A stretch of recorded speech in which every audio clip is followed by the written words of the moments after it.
Olá, sejam bem-vindos, meu amigo, minha amiga, estudante do Apocalipse.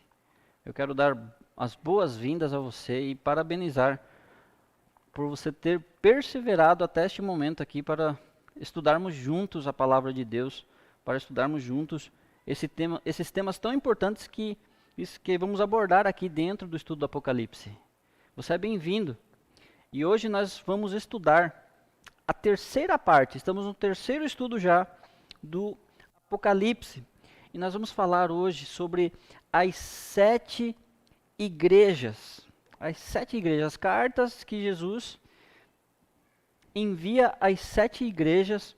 Nós vamos estudar o que elas significam, o que elas representam, o que são as 7 igrejas.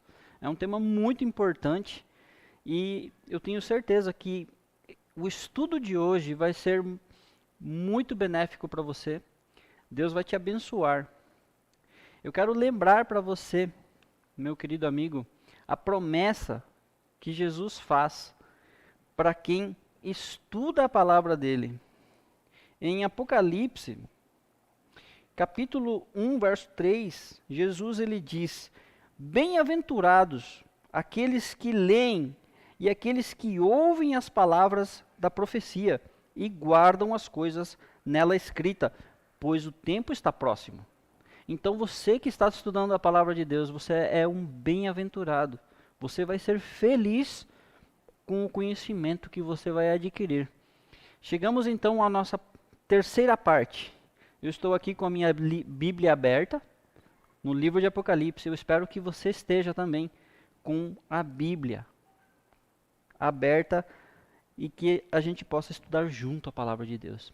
Mas antes, eu quero convidar a você a se reunir comigo em oração, porque todas as vezes que abrimos a palavra de Deus, devemos fazer com reverência e em estado de oração.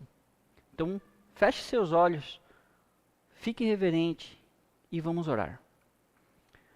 Amantíssimo Pai, aqui estamos reunidos com os amigos, Senhor, estudantes da palavra de Deus, estudantes do Apocalipse. E nós te pedimos, Senhor, que o Senhor se faça presente conosco no estudo desses temas tão importantes, Pai. E que o Senhor abençoe a cada pessoa que está assistindo a este vídeo, a cada pessoa que está assistindo esse estudo, que o Senhor abençoe, que o Teu Santo Espírito esteja com ela e que essa mensagem seja importante, relevante para a vida dela. Esteja conosco, Pai. Seja o nosso professor, o nosso guia. É o que te pedimos em nome de Jesus Cristo. Amém, Senhor. Antes de começarmos a entrar no tema das 7 igrejas, eu quero relembrar com você o que nós estudamos até aqui. O livro do Apocalipse. Qual o seu significado? Nós estudamos no primeiro estudo que o Apocalipse significa revelação. Então, o Apocalipse ele revela a Jesus Cristo. E ele revela as coisas que aconteceram desde a vinda do nosso Senhor Jesus Cristo até a volta dele. Nós estudamos no segundo tema. No segundo estudo nós estudamos quem é o verdadeiro personagem de Apocalipse. E nós aprendemos que o personagem central, aquele que é mencionado em todos os capítulos, aquele que é digno de abrir o livro selado do qual nós falamos, esse livro que está lá no céu, o único e verdadeiro herói é Jesus Cristo. Isso foi o que nós estudamos no segundo capítulo. E agora nós vamos entrar na terceira parte, onde nós vamos falar sobre as 7 igrejas. João, o apóstolo amado, ele estava como exilado na ilha de Patmos. Ele estava ali exilado pelo Império Romano. O texto que nós vamos ler, ele vai mostrar isso para nós. E eu convido você a abrir a sua Bíblia e ler comigo o capítulo 1 de Apocalipse. E nós vamos ler do capítulo o do verso 9 até metade do verso 13. O texto diz assim: Eu, João, irmão vosso e companheiro na tribulação, no reino e na perseverança em Jesus, achei-me na ilha chamada Patmos, por causa da palavra de Deus e do testemunho de Jesus. Achei-me em espírito no dia do Senhor, e ouvi por detrás de mim grande voz como de trombeta, dizendo: O que vês, escreve em livro e manda às 7 igrejas, as quais são Éfeso, Esmirna, Pérgamo, Tiatira, Sardes, Filadélfia e a última, Laodiceia. O profeta diz: Voltei-me para ver quem falava comigo, e voltando vi 7 candeeiros de ouro, e no meio dos candeeiros um semelhante a filho do homem, com vestes talares e cingido de ouro. Muito bem. Então, o que está acontecendo aqui? João, ele está no exílio, na ilha de Patmos, e eu quero mostrar para você. Você vai olhar ali no mapa, onde ficava a ilha de Patmos. A ilha de Patmos, ela era uma ilha prisão na época do Império Romano. Então, todos aqueles que não eram desejados, aquelas pessoas que o imperador achava por bem não fazer parte da sociedade, os bandidos, as pessoas indesejáveis, elas eram mandadas para essas ilhas prisões. Por que eles mandavam? Porque ali eles não tinham nem como escapar dali, porque uma ilha é cercada por mar, então não tem como escapar. E essa era a condição. A ilha de Patmos, como você pode ver observar ali no mapa, ela fica ali no mar Egeu, na costa. Apesar de hoje ela pertencer à Grécia, essa ilha ela fica muito próxima à costa da Turquia, a atual Turquia hoje. E naquela época, no ano 90 aproximadamente, quando foi escrito o Apocalipse, essa ilha ela ficava ali perto de cidades importantes. Essas cidades que nós mencionamos aqui no livro do Apocalipse. Então, essas cidades, elas pertenciam, eram cidades-estado pertencentes ao Império Romano. E você vai me ver falar muito sobre o Império Romano, porque Roma era um império que dominou desde um século antes de Cristo, até o 5º século, metade do 5º século da nossa era. E Roma, ela tem um papel muito importante na história da igreja, na história do cristianismo. Roma, ela tem um papel fundamental. Então nós vamos falar muito sobre Roma, e você vai me ouvir falar muito sobre o Império Romano. O Império Romano, ele foi o maior de todos os impérios da Terra. Pelo menos até a Idade Média. E Roma exerce um papel fundamental. E João, ele está ali em caráter de exilado.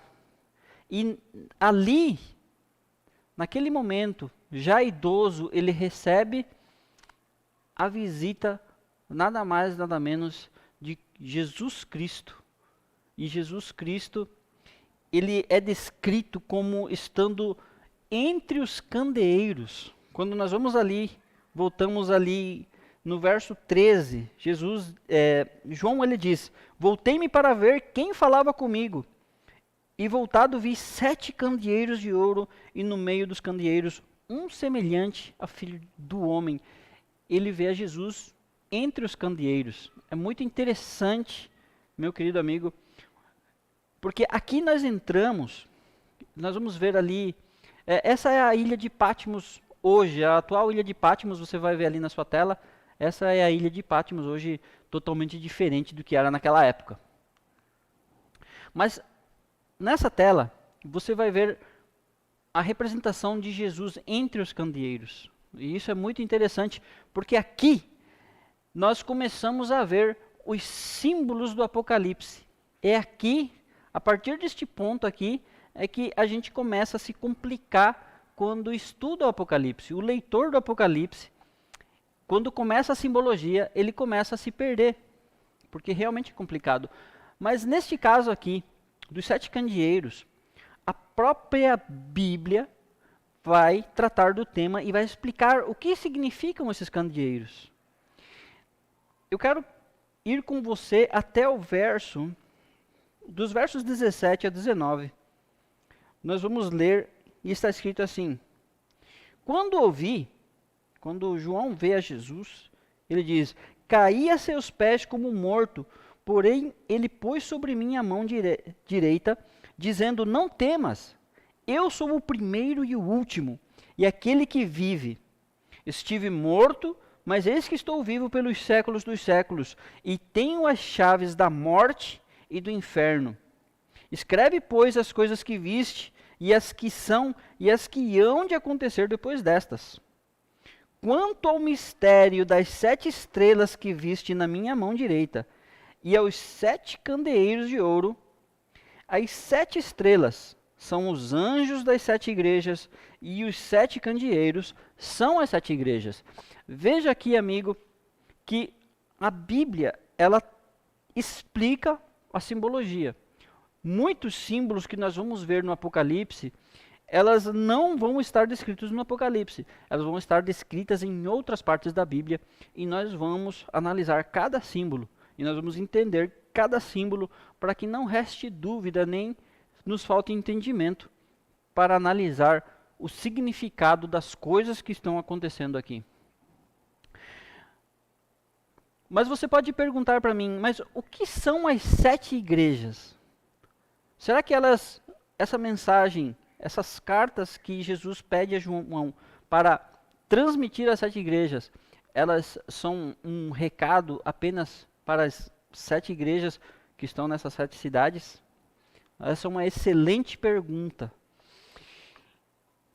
E a resposta é que essas igrejas, essas cidades, estados que estavam ali na Turquia, na antiga Ásia Menor, elas existiram. E ali haviam congregações cristãs essas que tinham certas peculiaridades espirituais.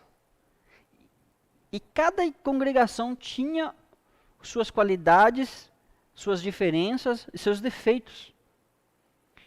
E as cartas que são escritas para cada congregação, elas tratam dos problemas espirituais que elas enfrentavam, e elas tratam da solução dos problemas espirituais. Mas o Apocalipse, ele é um livro de profecia. O Apocalipse é um livro profético, escatológico, e ele trata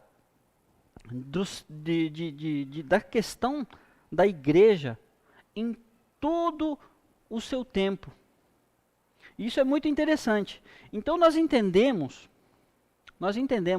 que a carta às 7 igrejas, elas correspondem a 7 períodos pelos quais a igreja cristã, pelos quais o cristianismo iria passar.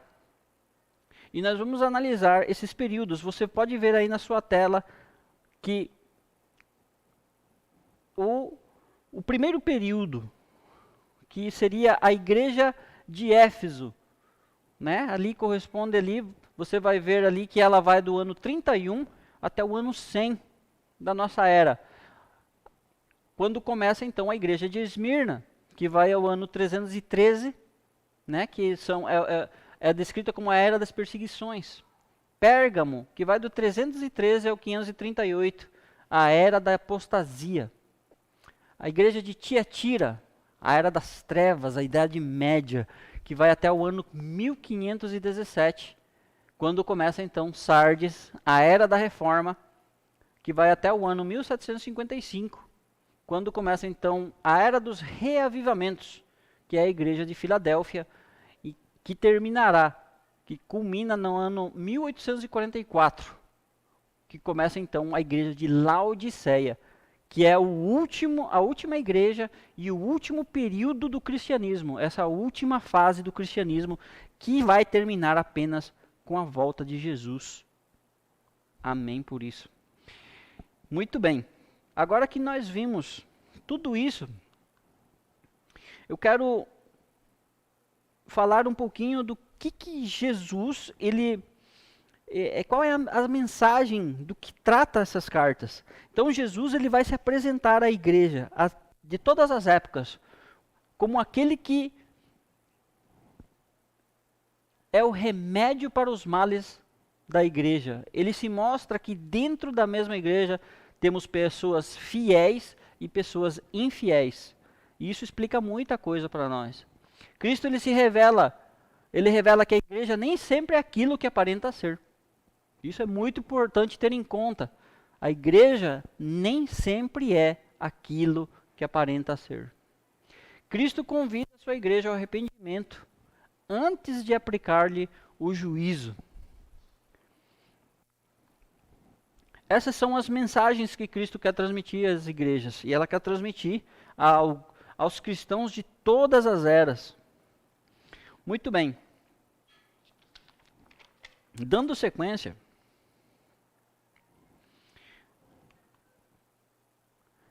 existem algumas características nas mensagens que Cristo manda a cada igreja. E essas características são comuns a todas as igrejas. Então, Cristo ele vai se apresentar, a cada igreja ele se apresenta de uma forma diferente. Ele vai tecer um elogio às qualidades espirituais dessa igreja. Ele vai reprovar, repreender os desvios espirituais de cada igreja. E ele vai dar um conselho. Ele vai dar um conselho para justamente esse desvio que a igreja apresenta, ele vai aconselhar para resolver o problema espiritual. E no final ele vai dar uma promessa. Toda a mensagem de Jesus, ele traz uma promessa. Isso é muito importante a gente levar em conta. Tendo dito isso, vamos entrar então à primeira carta, à primeira igreja, que foi destinada à igreja de Éfeso. Muito bem. A igreja de Éfeso, ela vai do ano 31 até o ano 100. Por quê? No ano 31 é o ano que morre Jesus Cristo. Então, até então não havia cristianismo. Cristo tinha seus seguidores, mas o cristianismo ele vai começar a ser implantado a partir da data da morte dele, onde os apóstolos eles são enviados a pregar a palavra a todo o mundo.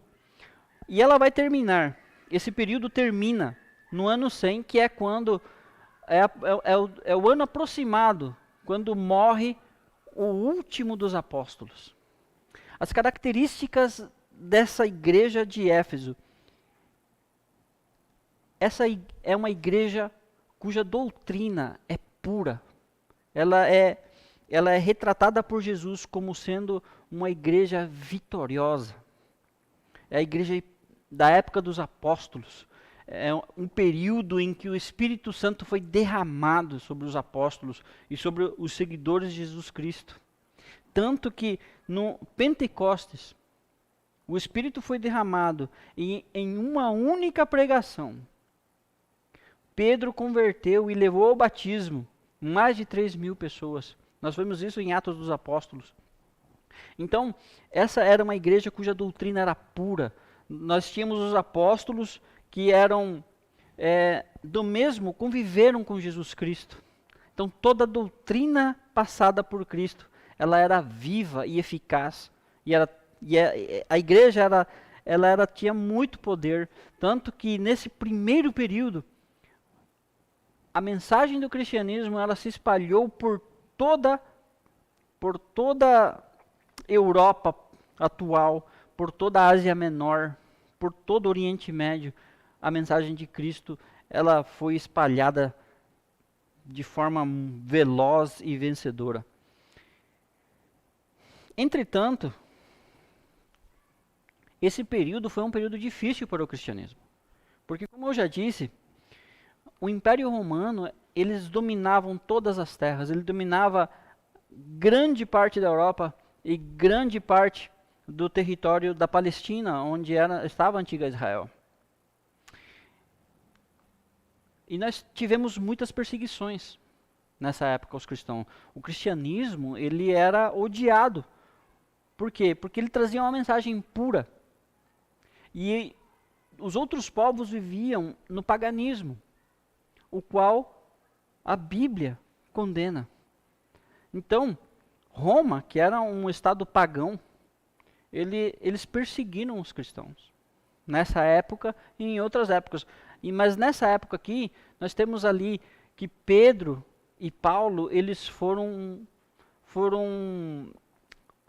mortos pelo Império Romano. Como exemplo da perseguição de Roma. Roma, naquela época, não existia futebol.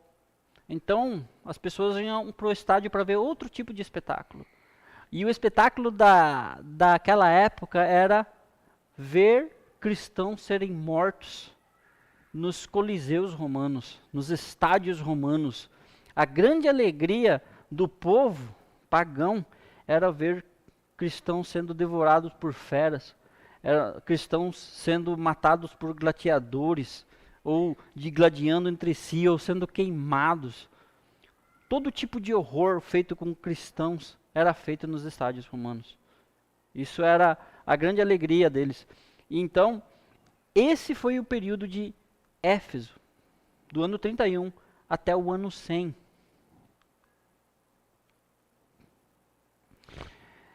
Terminando a igreja de Éfeso no ano 100, começamos um segundo período da igreja cristã. O cristianismo agora já sem os apóstolos. O cristianismo agora sem os apóstolos começa no ano 100, um período em que essa perseguição, então nós temos ali a descrição da igreja de Esmirna. Ela vai até o ano 313, esse período do cristianismo, com o Edito de Milão. Nesse período, nós tivemos um agravamento das perseguições. Se no primeiro período os cristãos eram perseguidos, neste período aqui, eles eram odiados. Era difícil ser cristão nessa época. Levar a mensagem do cristianismo era perigoso. Então nós temos ali, eu quero ler com você o capítulo 2, o verso 10 de Apocalipse. Diz assim, na carta à igreja de Esmirna. O texto diz assim: não temas as coisas que tens de sofrer. Eis que o diabo está para lançar em prisão alguns dentre vós, para ser dispostos à prova. E tereis tribulações de 10 dias. Veja, esse é Cristo falando. Para que as pessoas, elas não temessem, mas elas seriam provadas. E elas seriam muito provadas. Nós temos aqui um período de 10 dias, a Bíblia cita um período de 10 dias, e esses 10 dias, quando nós falamos em profecia, e quando nós recorremos à palavra de Deus para entender o que significam, nós chegamos ali em Números 14, 24, e se você puder acompanhar, o texto do livro de Números 14, 34 diz, esse é Deus falando, segundo o número de dias em que espiastes esta terra, 40 dias, cada dia representando um ano, levarei sobre vós as vossas iniquidades, 40 anos e conhecereis o meu afastamento. O que acontece na época que foi escrito esse texto? O povo de Israel foi rebelde, e eles espiaram a terra de Canaã por 40 dias. E por causa desses 40 dias e por terem rejeitado a vontade de Deus, eles tiveram que peregrinar pelo deserto por 40 anos. Então nós entendemos que profeticamente, um dia em profecia corresponde a um ano literal. E nesse texto aqui, Jesus diz que os cristãos do tempo de Esmirna, eles sofreriam perseguições e tribulação por 10 dias. E nós entendemos essa tribulação de 10 dias como sendo a perseguição causada pelo imperador romano Diocleciano. Diocleciano, juntamente com Galério, Maximiano, Constâncio e Cloro, eles emitiram uma série de editos que revogavam os direitos legais dos cristãos. Então, se você fosse um cristão naquela época, você não tinha direitos legais como cidadão. E exigiam que esses cumprissem as práticas religiosas tradicionais. Isso foi no ano 303 depois de Cristo. O que significa isso? Diocleciano, esse imperador, ele demonstrou muita raiva dos cristãos. E ele fez esse edito fazendo com que aqueles cristãos que se assumissem cristãos fossem presos, torturados e mortos. Essa foi talvez um dos momentos de maior perseguição da igreja de todos os tempos. Então nós tivemos 10 anos terríveis, a parte dos outros anos de perseguição, mas este foi o momento mais terrível, até que aparece em cena a figura de Constantino, que é o imperador que vai suceder a Diocleciano. O que acontece com Constantino? Constantino, ele é um imperador pagão, mas a história conta que Constantino, ele teve um sonho certa vez. Ele, consultando aos deuses, ele teve um sonho. E no sonho ele vê essa imagem ali, nós temos uma arte ali, e no sonho de Constantino ele vê uma cruz e uma voz que lhe diz que, ali tem um texto em latim que diz in hoc signis vinces, se não me engano é isso, in hoc signo vinces, que significa, com este símbolo vencerás. Então, a mensagem que Constantino alega ter recebido é que com a cruz de Cristo ele sairia vencedor. E ele fez profundas transformações. Uma das transformações que Constantino fez foi o Edito de Milão. No Edito de Milão, ele manda cessar a perseguição aos cristãos. Então, pela primeira vez, depois de muitos anos, os cristãos vão parar de ser perseguidos politicamente pelos romanos. Então, Constantino ele proíbe. Então, começa uma nova etapa aqui. Nós começamos uma nova etapa. Você pode até dizer, puxa, então Constantino foi muito bom para o cristianismo. E eu respondo para você sim e não. Porque enquanto o povo era perseguido, enquanto os cristãos eram perseguidos, a igreja prosperava e a igreja permanecia pura doutrinariamente. Ela mantinha os mesmos dogmas, os mesmos ensinamentos, a pureza dos ensinamentos de Jesus Cristo e da Bíblia. Mas quando Constantino ele faz o Edito de Milão, ele assume, Roma começa a adotar para si. Primeiro ela começa a tolerar os cristãos, mas na sequência, Roma vai começar a adotar o cristianismo, que é a segunda fase. Né? Isso vai ser com o Edito de Milão.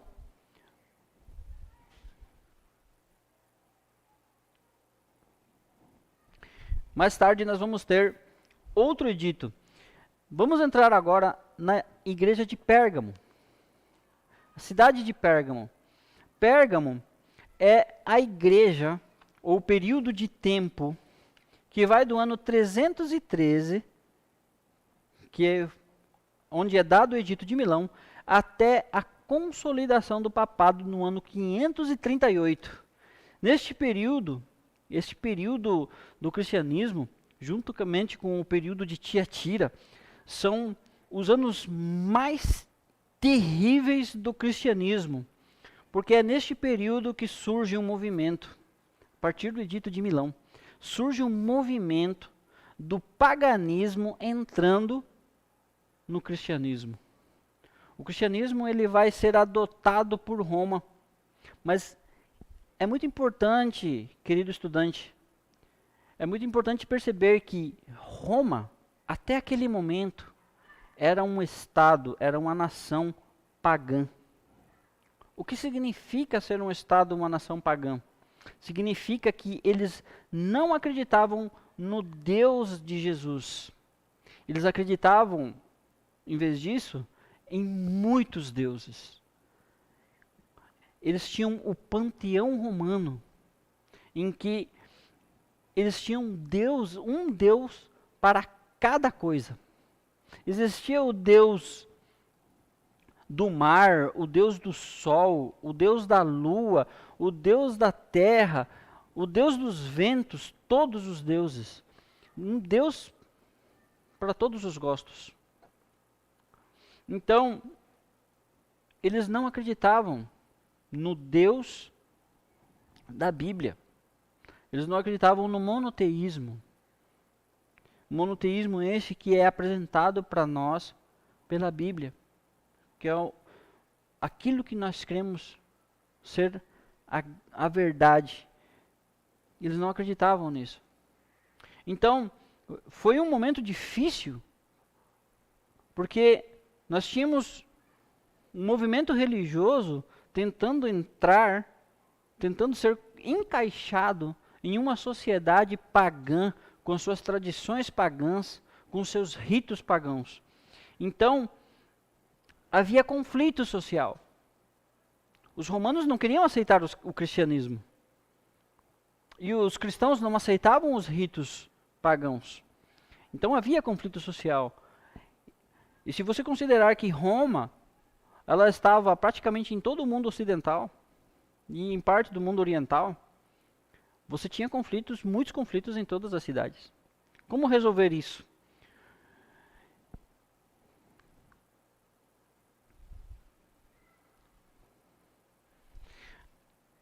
O imperador que resolveu isso foi Diocleciano. Teodósio, perdão. Em 380, Teodósio promulgou um edito tornando o cristianismo a religião exclusiva do Estado romano. E em 392, por meio do edito de Constantinopla, os cultos pagãos tornaram-se ilegais. Veja só, então, como que foi resolvido o problema? O imperador que se tinha convertido ao cristianismo, ele resolve agora tornar o cristianismo a religião oficial. E o paganismo passa a ser proibido. Mas aí você tem um grande descontentamento por parte da população. E como é que você resolve um problema? Você está à beira de uma crise civil por causa dos sistemas religiosos. Como é que você resolve isso? Bueno, você faz o que o imperador faz. E o que os imperadores de Roma faziam? Eles buscavam soluções diplomáticas, eles buscavam soluções políticas. E a solução política para resolver essa questão foi: vamos misturar as coisas. E é nesse momento em que a verdade da Bíblia ela começa a ser misturada com as mentiras do paganismo, com as mentiras. Você veja, o paganismo é a religião do inimigo de Deus. Porque Deus, no seu mandamento, há muito tempo, ele disse: não terás outros deuses diante de mim. O que é que o diabo diz? Não, você pode ter muitos deuses. A palavra de Deus diz: não farás imagens de escultura. O que é que o inimigo de Deus fala? Faça imagens de esculturas para vários deuses. E é isso que o paganismo faz. E é isso que o paganismo é. E quando você mistura a religião pura do Deus Todo-Poderoso, de Jesus Cristo, com as mentiras do paganismo, você tem uma aberração teológica.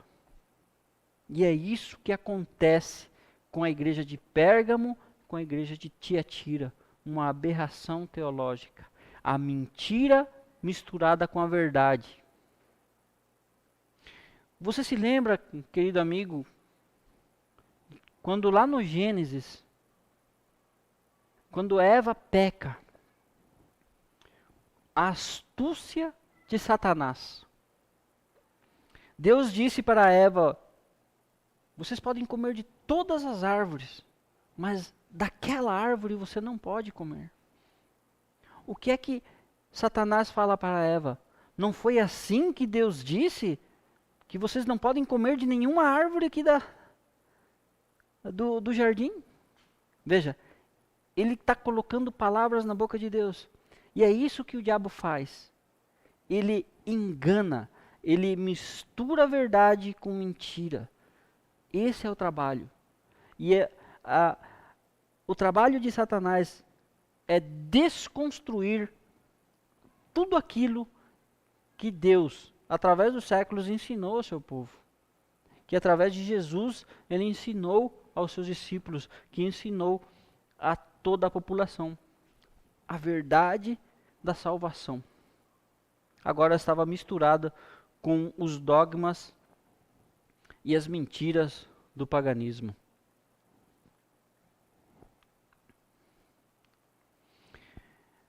A supremacia papal. Vejam que no ano 380, a igreja passa a ser a religião oficial de Roma. Neste momento, nasce a igreja romana. Neste momento, nasce a igreja romana. Então, os cristãos naquela época, eles tinham vários bispos em diversas cidades importantes do império. Mas, neste momento, eu quero ver aqui com você, exatamente em 533, nós temos o edito de Justiniano. Justiniano foi um outro imperador. Ele declara o Papa João II como cabeça de todas as igrejas. O que isso significa e que importância isso tem para nós?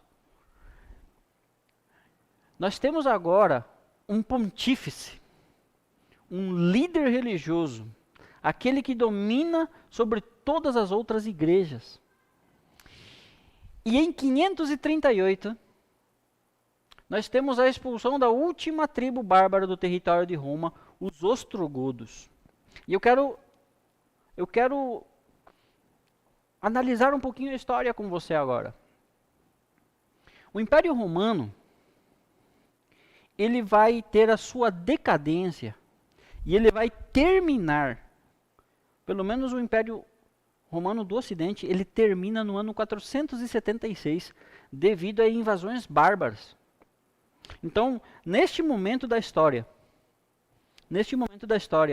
Roma, ela tem o poder religioso, mas ela não tem o poder político. O poder político está nas mãos de tribos bárbaras, como os visigodos, como os ostrogodos, como os vândalos, os alamanos.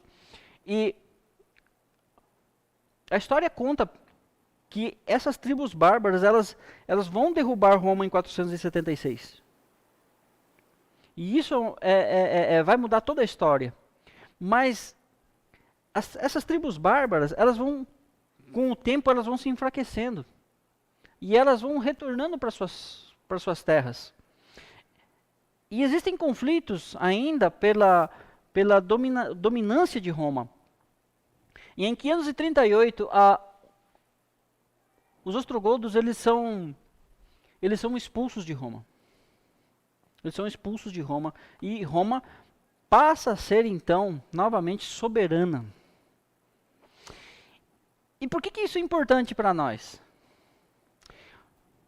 Querido amigo, uma das coisas mais terríveis que pode acontecer com a religião é quando a religião ela se mistura com o Estado.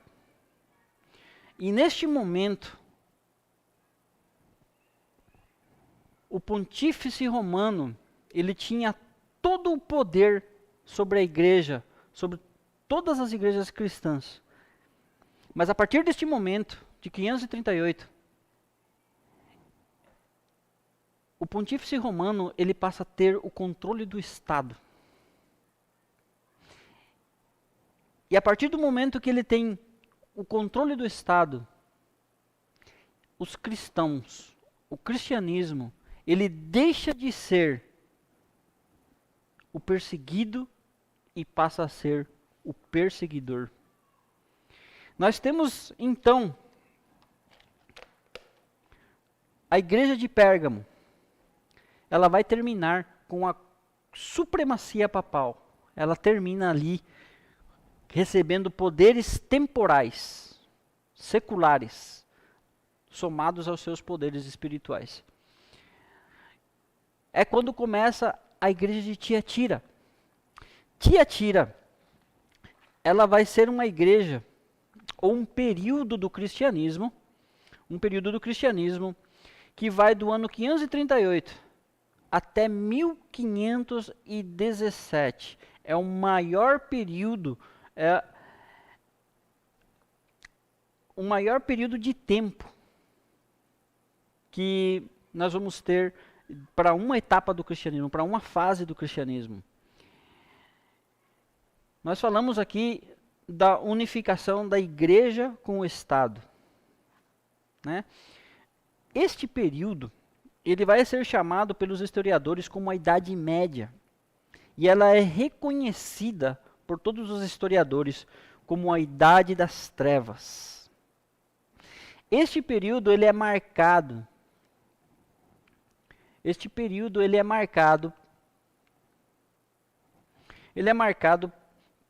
pela Santa Inquisição Romana.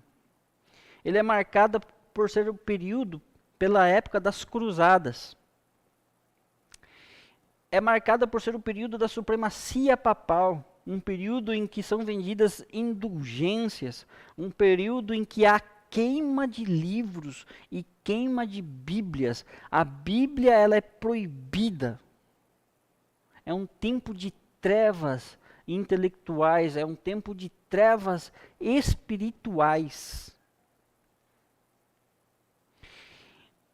É um tempo em que a igreja persegue aqueles que buscam a verdade.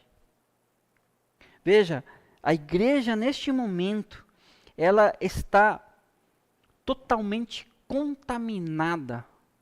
Os dogmas e as tradições que entraram dentro da igreja, elas contaminaram a verdade bíblica. E a partir deste momento a igreja começa a perseguir aqueles que são contrários àquilo que eles acreditam.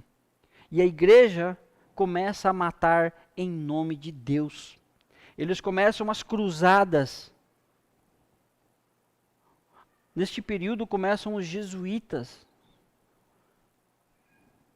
As cruzadas são guerras feitas em nome da igreja romana, para conquistar novos territórios, para transformar bárbaros em cristãos.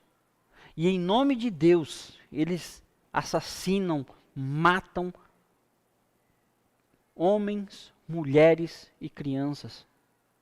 todos aqueles que não se convertiam ao seu sistema eram sumariamente executados. É isso que acontece.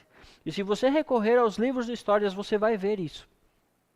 Se você for aqueles livros que nós estudamos, aqueles livros de história que nós estudamos na oitava, no nono ano, no segundo grau, você vai ver essas coisas que eu estou falando. Não são coisas que nós inventamos, mas são fatos que aconteceram na história.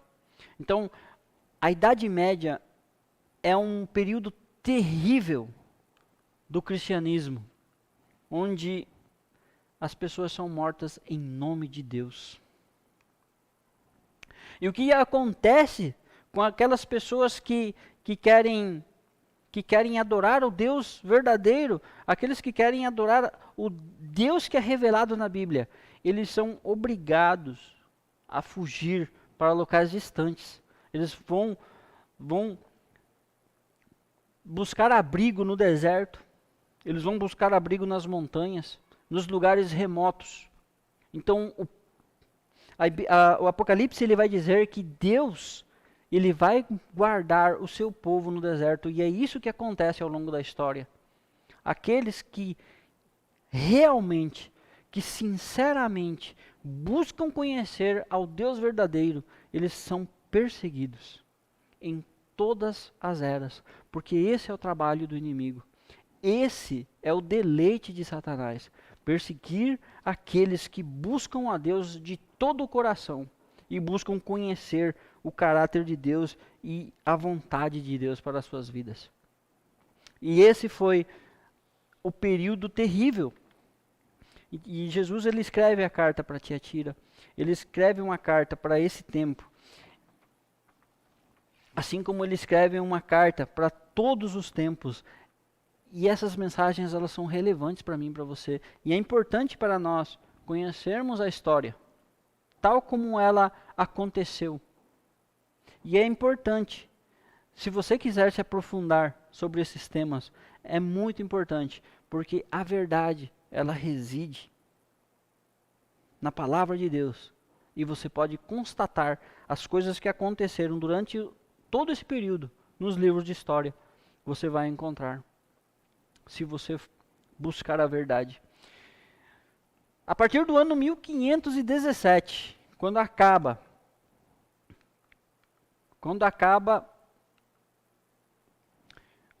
a igreja de Tiatira, a fase de Tiatira, começa uma nova fase. A igreja de Sardes, que vai do ano 1517 até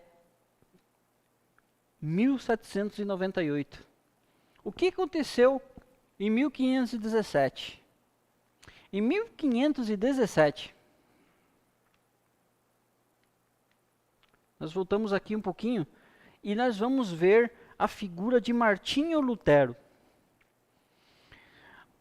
Martinho Lutero ele teve uma participação muito importante na história do cristianismo. Porque em face de todas as barbaridades que a igreja produzia, fazia e pregava, Martinho Lutero, ele era um monge católico, um monge romano.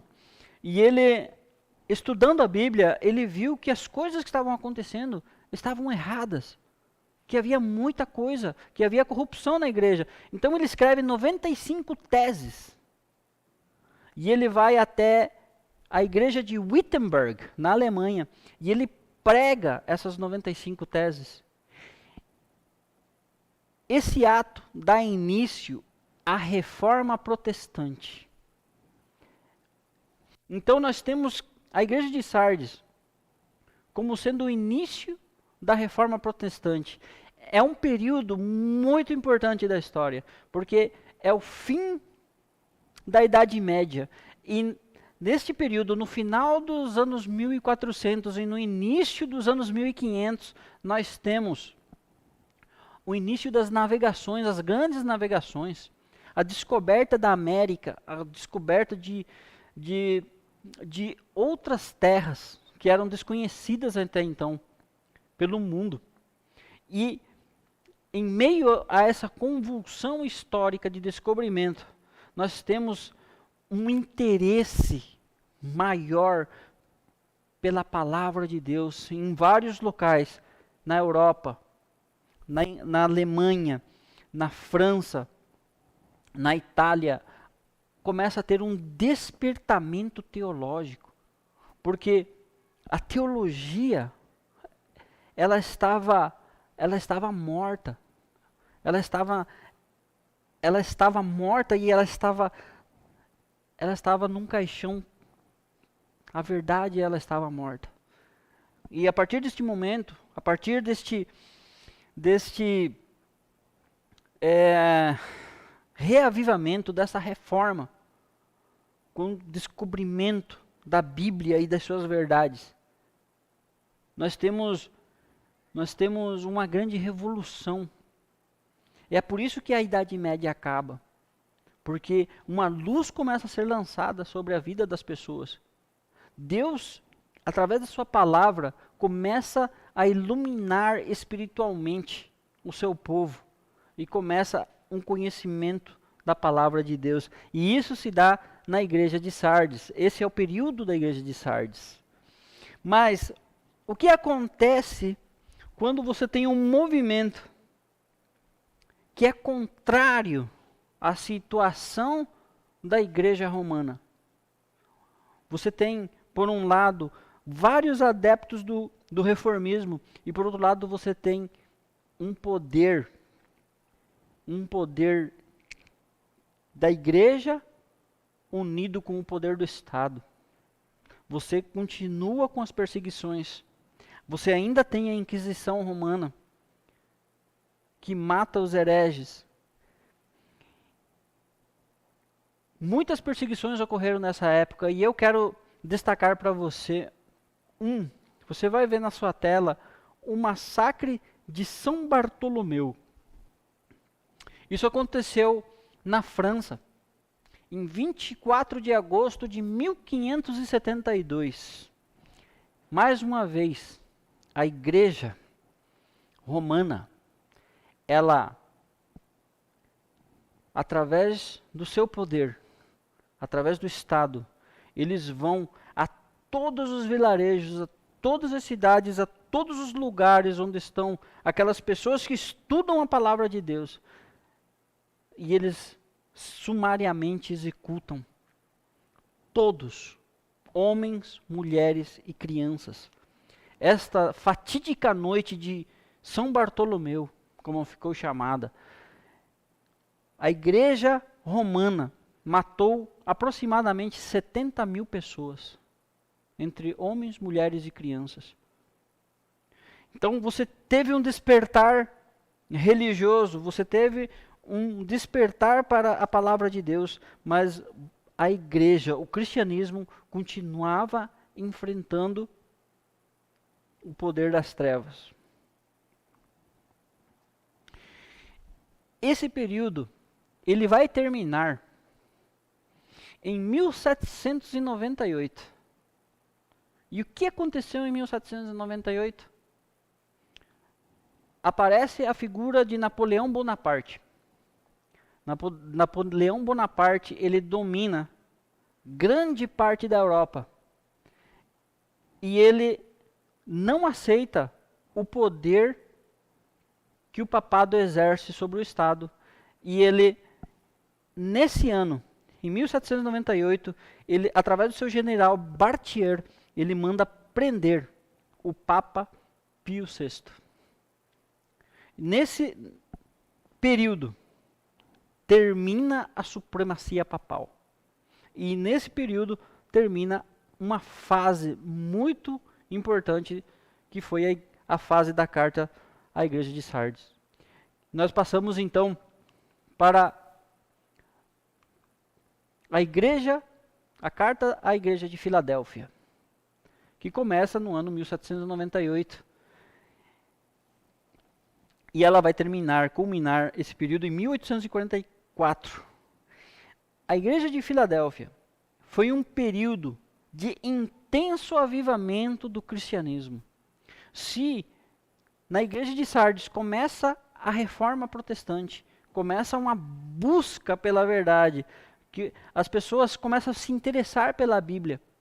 Na igreja de Filadélfia, a partir do ano 1798, existe um movimento muito mais poderoso no sentido de conhecer a palavra de Deus. Existe um movimento que vai começar a estudar as profecias de Daniel, as profecias do Apocalipse, e isso vai trazer grande luz sobre o cristianismo. Porque o cristianismo, ele só é forte quando a palavra de Deus dá sustentação a tudo aquilo que nós acreditamos. E é a palavra de Deus que vai iluminar as nossas vidas e o nosso cristianismo. Então, na igreja de Filadélfia, é um período em que as escrituras elas são estudadas.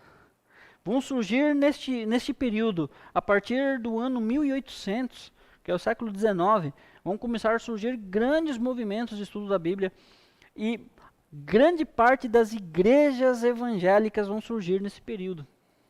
Existe um movimento liderado por Guilherme Miller. Aí está, Guilherme Miller, você vai ver na sua tela aí. Esse norte-americano, um fazendeiro, ele sente no seu coração, o Espírito Santo toca no coração dele e ele começa a estudar a Bíblia. E ele dedicou várias décadas de estudo em cima das profecias de Daniel, e ele vai chegar, ele vai dar origem a um movimento que ficou conhecido como o movimento milerita. E eles chegam numa conclusão, estudando o livro de Apocalipse, e nós vamos estudar isso mais para frente, as profecias de Daniel. Ele chega à conclusão que o período de tempo relatado por Daniel, que são as 3.200 tardes e manhãs, acabaria em outubro de 1844. E eles interpretaram, ele e os outros estudiosos, eles interpretaram que esse período seria a volta de Jesus, porque o santuário seria purificado. E eles entenderam que o santuário seria em um aspecto maior, seria o planeta Terra, a purificação do planeta Terra. E eles entenderam que Jesus iria vir para purificar a Terra. E eles entenderam que em 1844 seria a volta de Jesus. Só que Jesus não voltou nessa época. Então, o movimento milerita foi um movimento errado? Não foi um movimento errado.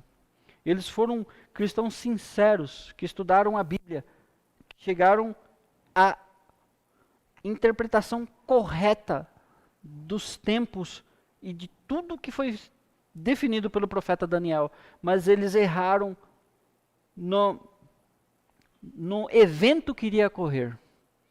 O evento que iria ocorrer em 1844 não era a volta de Jesus. E depois, estudando a palavra de Deus, eles chegam a essa conclusão. E nós chegamos que 1844 dá início ao juízo de Deus na Terra. E nós vivemos de 1844 para cá, um período de juízo. Nós chamamos este juízo de juízo investigativo. Você se lembra, querido amigo, que nós mencionamos no estudo passado que lá no céu existem livros onde estão registrados a minha vida e a sua vida? Pois esses livros, eles passam a ser abertos a partir do ano 1844. Nesse ano, Jesus, ele passa do santo para o lugar santíssimo do tabernáculo celestial. É assim que nós interpretamos, e nós vamos estudar isso. Você pode não entender agora, mas nós vamos estudar mais para frente. E em 1844, os mortos, eles começam a ser julgados. Os mortos de todas as eras, eles começam a ser julgados. E quando Cristo voltar, esse julgamento vai estar completo. E aquele que tiver morrido em Cristo será salvo. terá seu nome escrito no livro da vida. E aquele que morreu sem aceitar a Jesus, infelizmente, ele será condenado. É isso que a Bíblia ensina, é isso que o Apocalipse ensina. E nós chegamos agora ao último período, a igreja de Laodiceia. Laodiceia começa com o grande desapontamento de 1844 e vai terminar quando Jesus Cristo voltar. Aleluia. A igreja de Laodiceia, ela é definida por Jesus como sendo uma igreja morna. E eu quero ler com você o texto que está em Apocalipse 3, verso 15 e 16. Eu vou ler com você. E o texto, ele diz o seguinte, a respeito da igreja de Laodiceia. Jesus diz: conheço as tuas obras, que nem és frio nem quente. Quem dera fosses frio ou quente. Assim, porque és morno, nem és quente nem frio, estou a ponto de vomitar-te da minha boca. Este período que nós vivemos, que é a fase de Laodiceia, é assim que Jesus enxerga a sua igreja. Jesus diz que nós somos mornos, que nós vivemos na mornidão espiritual. Nós vivemos um momento da história da humanidade. E nós classificamos ela de 1844 para cá, nós vivemos um momento da história chamado modernidade. Este momento da história é chamado de momento histórico pós-moderno. Então nós vivemos no pós-modernismo. Nós vivemos a era do conhecimento, a era da tecnologia, da comunicação, da internet.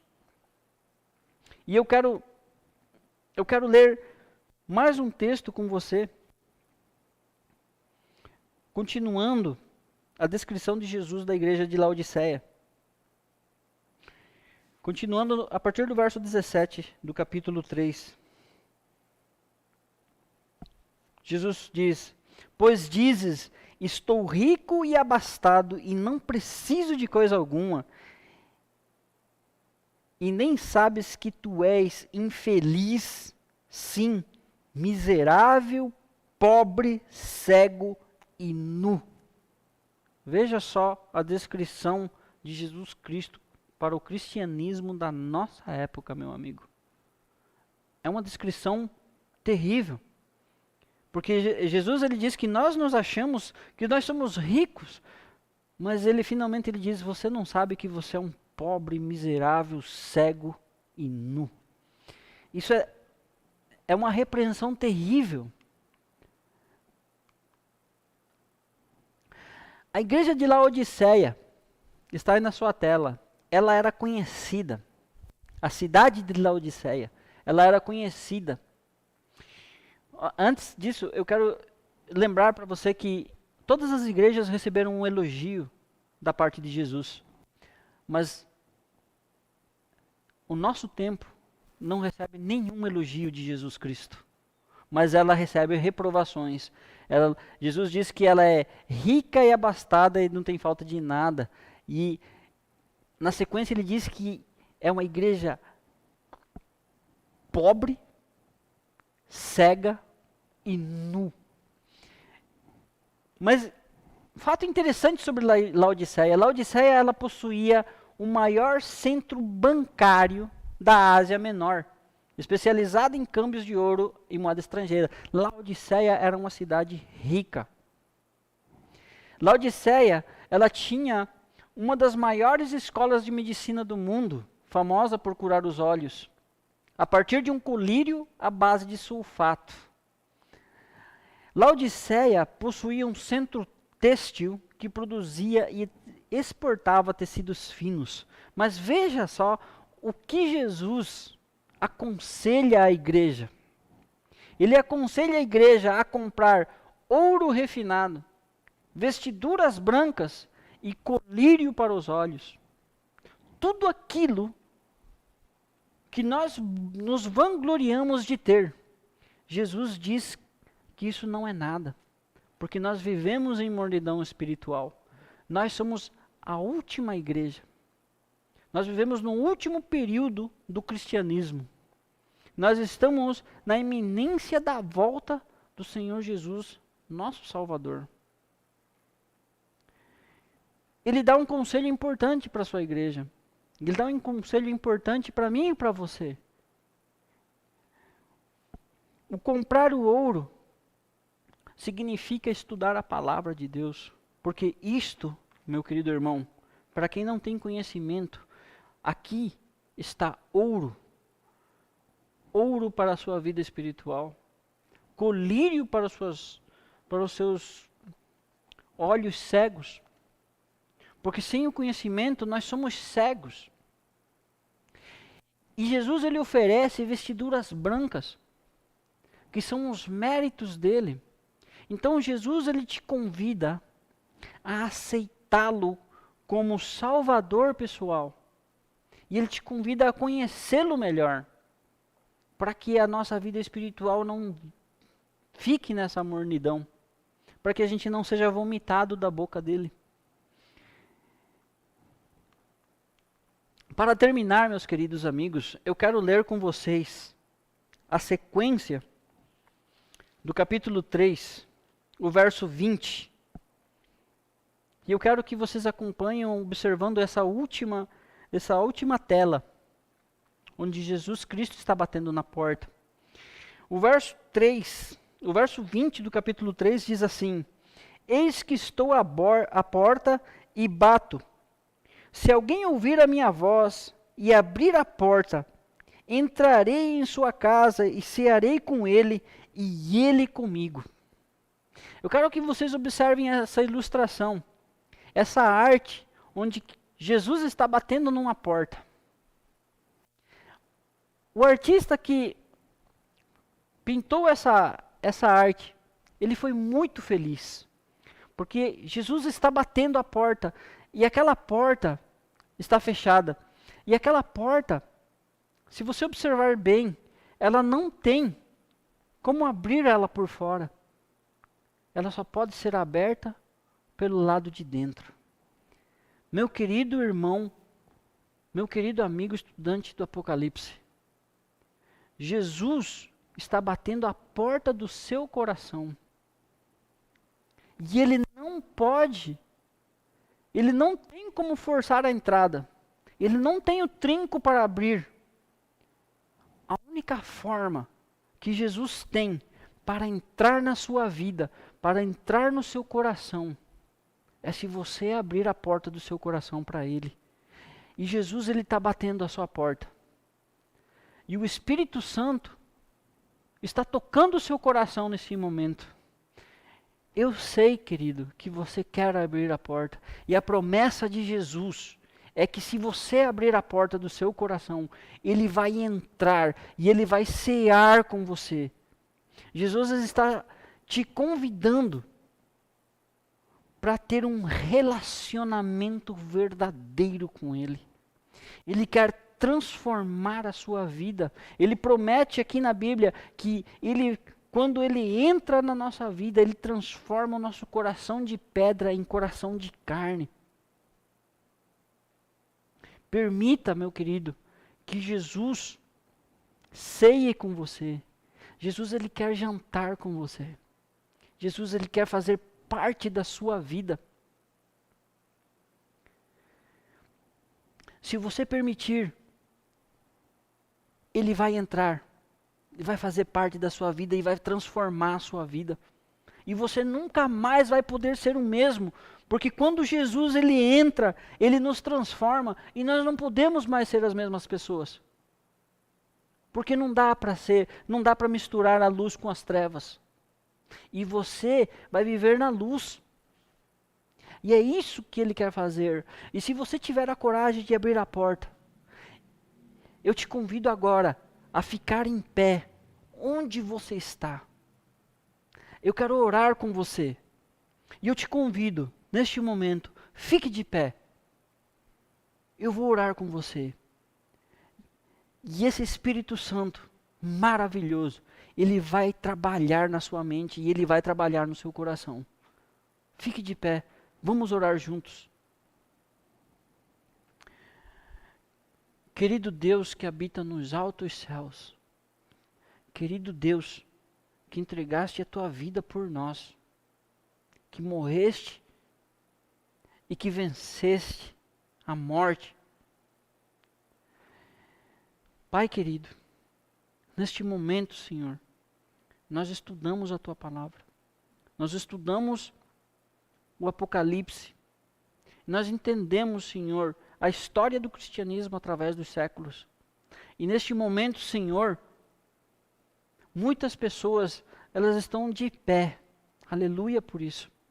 E elas estão sedentas, Senhor, por conhecer este evangelho maravilhoso, e elas estão abrindo a porta dos seus corações para que o Senhor possa entrar, Pai. E neste momento eu oro por todas essas pessoas que de bom grado aceitaram essa mensagem, Pai. Que o Senhor as abençoe com todo o poder do Teu Santo Espírito. Que o Senhor possa transformar esses corações. Que o Senhor transforme essas vidas, ó Pai. Que o Senhor abençoe, que o Senhor derrame as Tuas bênçãos sobre essas pessoas. E que essas vidas sejam transformadas. E que isso seja algo que tome conta da sociedade, que tome conta da tua igreja, Pai. E que a gente possa viver o verdadeiro cristianismo, que a gente não tenha mais uma vida espiritual morna, mas nós tenhamos uma vida espiritual ativa. É isso que nós te pedimos. Dá-nos, Senhor, a tua paz. Dá-nos, Senhor, o teu Santo Espírito e transforma a nossa vida. É o que te pedimos em nome de Jesus Cristo. Amém, Senhor. Louvado seja o teu nome, Pai. Amém.